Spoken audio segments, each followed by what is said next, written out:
Hello and welcome to the Enhancing Your English podcast. I'm your host, Kevin Demi, and today is episode 7, Halloween. Now, once in a while, I'm going to do an episode about a subject related to Western culture. And since we're almost at the end of October, I wanted to talk about one of my favorite holidays growing up, Halloween, which is coming up on October 31st. Okay, now the festival that became Halloween was started about 6,000 years ago in Ireland by the Celts. And the Celts called their festival this, which is pronounced Samhain, and meant summer's end in their language.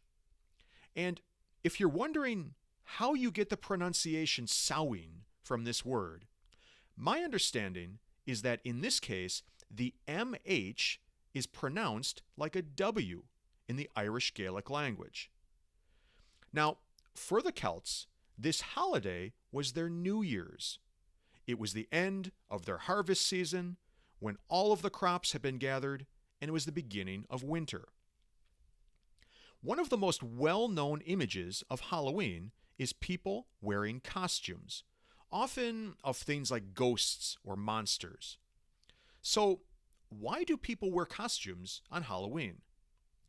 Well, the Celts believed that on the day before Samhain, the line that separated the world of the living and the world of the dead was gone. So on this day, ghosts and evil spirits could return to the world of the living and cause trouble.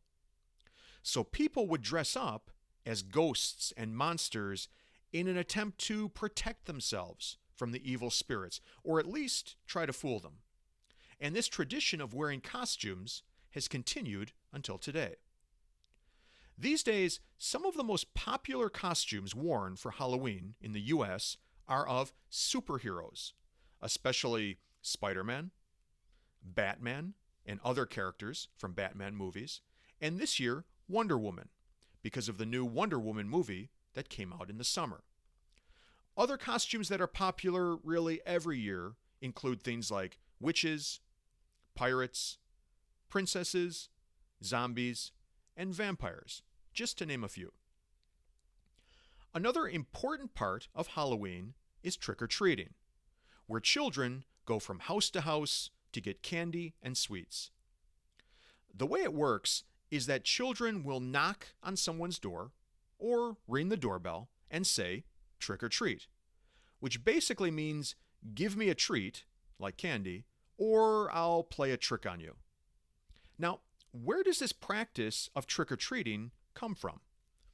Well, there are two ideas for this.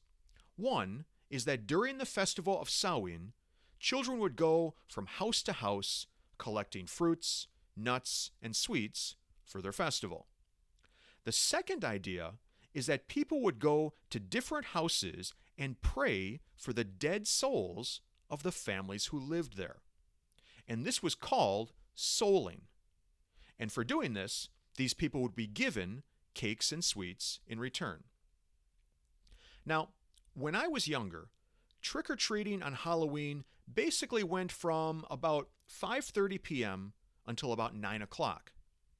Younger children usually went out earlier and were often taken around by their parents. Older kids would usually go out later. And the way to know which houses were giving out candy was by their porch light. And this is the electric light outside the front door. If the house's porch light was on, it meant the people in that house were giving candy. And usually around 8:30 or 9 o'clock, little by little, houses would start turning off their porch lights, and that's when trick-or-treating would end. Now, when I was a kid, I was really lucky, because although most towns in the United States do trick-or-treating on October 31st, the town right next to mine did it on October 30th instead. So on October 30th, we would walk to the other town, which took only about 15 minutes, and go trick-or-treating there. And then on October 31st, we would also go trick-or-treating in my town. So each year, we would always get twice the amount of candy, which was fantastic. Now, if the Celts called their holiday Samhain, where did the name Halloween come from? Well, around the 8th century, the Christian church in Ireland wanted to make Samhain more like a Christian holiday. So they made a holiday on November 1st called All Saints' Day. And another name for this day was also All Hallows, which means All Holy.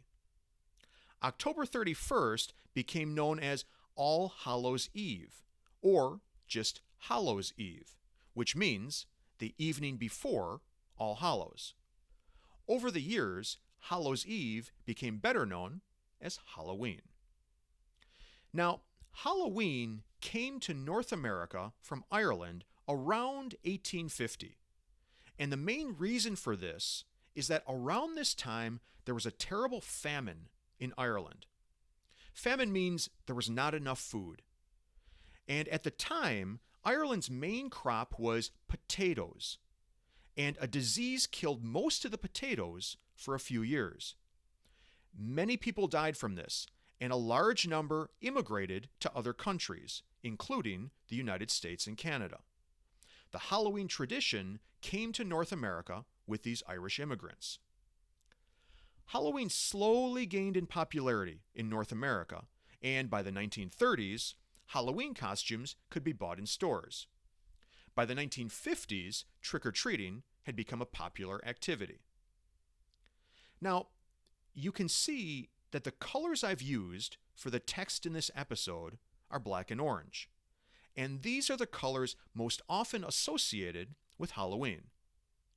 Black represents darkness and night, which is when Halloween is celebrated, and orange represents the fall time, the changing colors of the leaves on the trees, the fires and bonfires that the Celts would light to celebrate Samhain, and also the color of pumpkins and jack-o'-lanterns. And the jack-o'-lantern is one of the most well-known symbols of Halloween, and carving pumpkins is a common Halloween activity. But where did this practice come from? Well, it comes from an old Irish folk tale or story. In this story, there was a man named Jack, and he often walked in the woods at night carrying a lantern. And a lantern is a kind of light. In the story, the lantern that Jack used was not made from a pumpkin. It was a turnip that Jack had carved and put a candle inside. One night, while walking in the woods, Jack met the devil. He tricked the devil and made him angry. So the devil put a curse on Jack, forcing him to walk in those woods forever, always carrying his lantern with him. He became known as Jack of the Lantern, which was shortened to Jack-o'-lantern.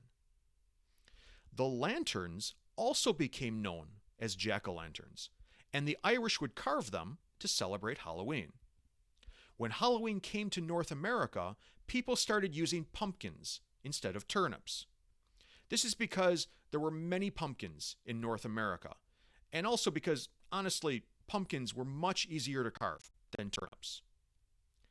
Now, before we stop today, I'd like to give you some quick statistics and numbers that are related to Halloween. And here are the first four. We have the percent of American children who plan to go trick-or-treating on Halloween, the percent of American families who plan to give candy to trick-or-treaters, the percent of American families who plan to decorate their homes or yards for Halloween, and the percent of Americans who plan to make a jack-o'-lantern for Halloween. Now, I'm going to give you the answers, although if you'd like to try to guess the answers first, you might just want to pause the podcast for a minute while you guess. Okay, now here are the answers. For number one, the percent of children who plan to go trick-or-treating is 93%, so almost all of them, which is not surprising when, free candy is involved. And the percent of families who plan to give candy to trick-or-treaters is 71%. Number three, The percent of families who plan to decorate their home or yards is 49%. And the percent who plan to make a jack-o'-lantern is about the same at 46%. Okay, and here are 3 more questions. Number 5 is the percent of Americans who say they believe in ghosts. Number 6, the percent of parents who say they've taken and eaten some candy from their kids' Halloween trick-or-treat bags after they've come home. Just kind of a fun question. And finally, number 7 is the amount of money spent on Halloween in the US, with candy and decorations and everything. And the answer I'm going to give you for this is in US dollars. And here are the answers. For the percent of Americans who say they believe in ghosts, the answer is 31%. For the percent of parents who say they've taken some candy from their kids' Halloween bags, the answer is 90%. And I live in Japan now, and we don't really have trick-or-treating here, but if I lived in the States and my kids went trick-or-treating, I'd probably take some candy too, to be honest. And finally, for the amount of money spent on Halloween for this year, it is estimated to be about this much. And remember, from episode 1, we can read a big number like this in 2 ways. We can say $9 billion, $100 million, or the way that you often see it in articles and the media is $9.1 billion. And this amount of money is the second largest for any holiday in the US, with the number 1 holiday being Christmas. Well, I hope you enjoyed this episode of the Enhancing Your English podcast. As always, thank you very much for listening. If you have any comments or questions, you can contact me at kevin@enhancingyourenglish.com. And if you like the show, please leave a rating and review for the podcast at the iTunes Store, and please tell a friend to help me spread the word. So happy Halloween, everyone, and best of luck enhancing your English.